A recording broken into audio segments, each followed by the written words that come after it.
شکریہ جناب چیئرمین صاحب.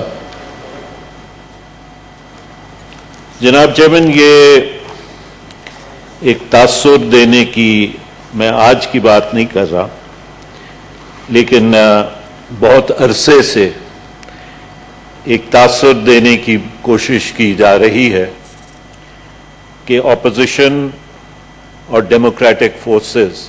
سب ماسک پہن لیں. سر جی سر اس سے بات نہیں ہو پاتی کہ ڈیموکریٹک فورسز جو ہیں وہ 18ویں ترمیم پہ گفتگو کرنے سے گریز کر رہی ہیں. یہ بات درست نہیں ہے. گفتگو ہم اس لیے بھی کرنے کے لیے تیار ہیں کہ ہمارا موقف جو ہے وہ بڑا واضح اور اس کے ساتھ تاریخ وابستہ ہے، اور ہمیں اس بات کا فکر نہیں ہے کہ ہم اس بحث میں کسی بھی طریقے سے پیچھے رہ جائیں گے یا اپنے پوائنٹ آف ویو کو منوا نہیں سکیں گے.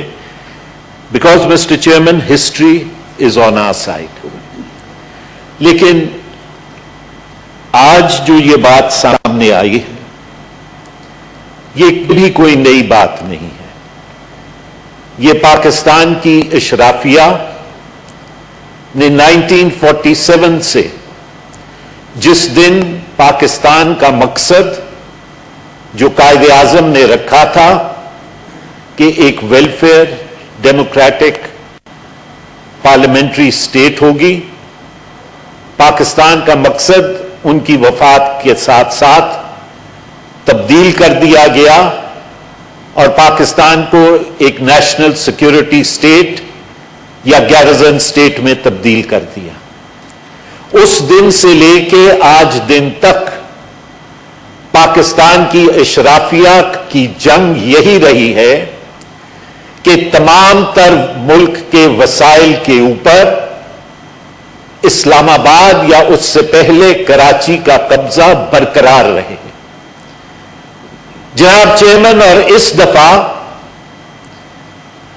اشرافیہ کے ساتھ IMF بھی نتھی ہو گئی، کیونکہ آپ کو یاد ہوگا کہ جو فائنل پریس کانفرنس یا پریس سٹیٹمنٹ اکارڈ کے بعد کیا گیا، اور اس بات کو بھی ہم نے اس فلور پہ اٹھایا، اس میں یہ کہا گیا تھا کہ IMF اس بات پہ ناخوش ہے کہ صوبوں کو جو ڈسٹریبیوشن کی جا رہی ہے.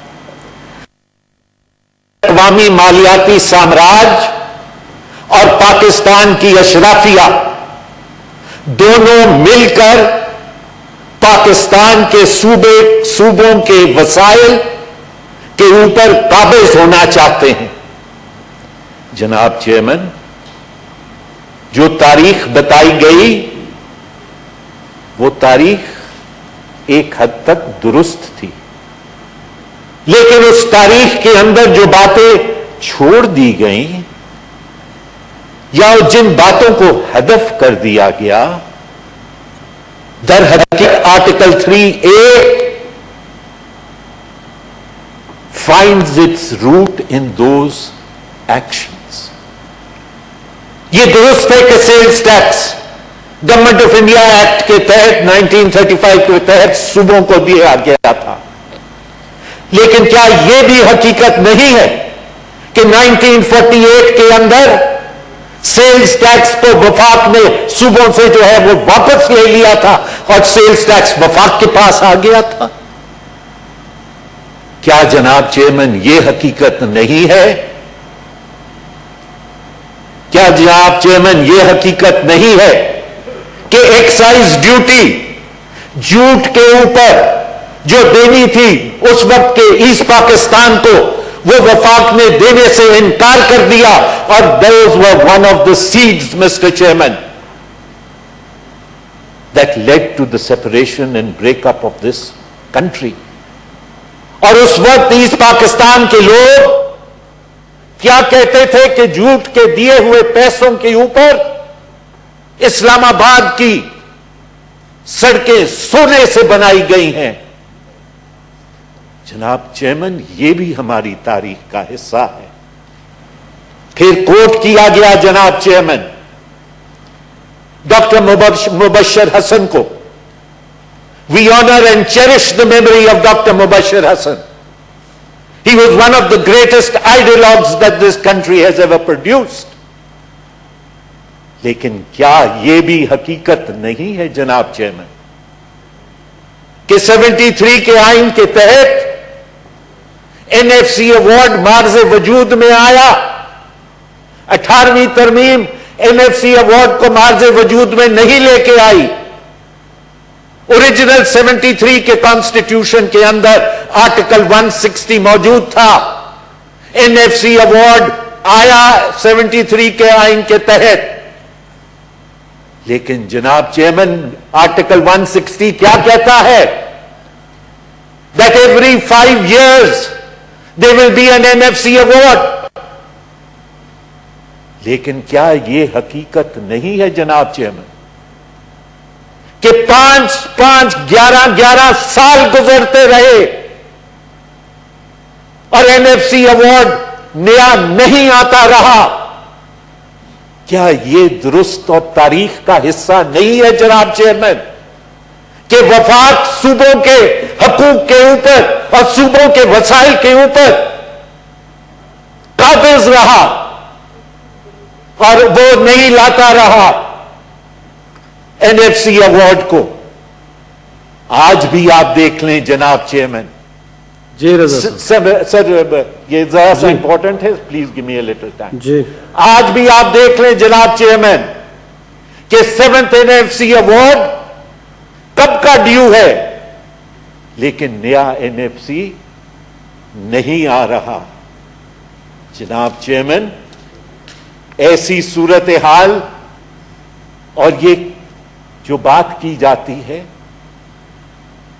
کہ صوبے 7th NFC ایوارڈ کے اندر جناب چیئرمین یہ کہا گیا تھا کہ وفاق جو ہے وہ اپنی ٹیکس بیس کو بڑھائے گا.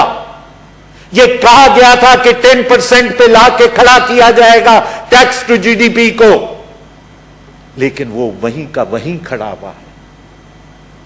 تو غلطی کس کے اوپر آتی؟ وفاقی حکومت اور FDR کے اوپر آ کے بیٹھی کہ نہ وہ اپنے ٹیکس بیس کو بڑھا سکتے ہیں نہ ان کو کلیکشن کرنے کی طریقہ کار ہے. جناب چیئرمین بحث کرنی ہے تو بالکل بحث کریں, لیکن 18ویں ترمیم نے جو ایک چیز کی جو اس کا پولیٹیکل فال آؤٹ تھا, جس کے لیے ہم کہتے ہیں کہ 18ویں ترمیم کو صرف ایک قانون کے طور پہ نہ دیکھیں.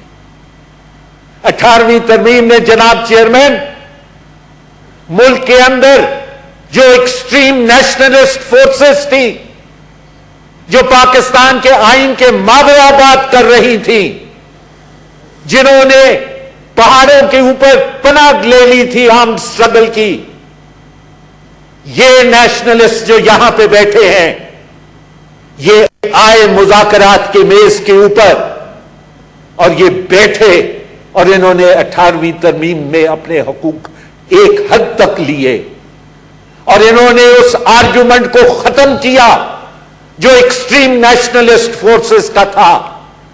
اگر آج آپ دوبارہ یہ بات کھولنا چاہتے ہیں تو then be warned, Mr. Chairman. Let Pakistan's ruling elite be warned that the fault lines will reopen. And when the fault lines reopen, this federation is now not in a position, Mr. Chairman, to pay that price. Mr. Chairman, میں یہاں پہ یہ بات آپ کے سامنے رکھنا چاہتا ہوں. جی رضا صاحب باقی ساتھی بھی بات کرنا چاہ رہے ہیں, حالانکہ موشن ہے اس پہ بات کرنے کی ضرورت پڑتی نہیں. جی میں ابھی ختم کر چکا ہوتا اگر آپ مجھے 2 منٹ اور دے دیں. جناب چیئرمین بات کی گئی کورونا کی اور لوٹس کی اور کہا گیا کہ جی اس کی وجہ سے بہت سی چیزیں سامنے آئی ہیں. جناب chairman the fault is not in the constitution and the fault is not in the 18th amendment.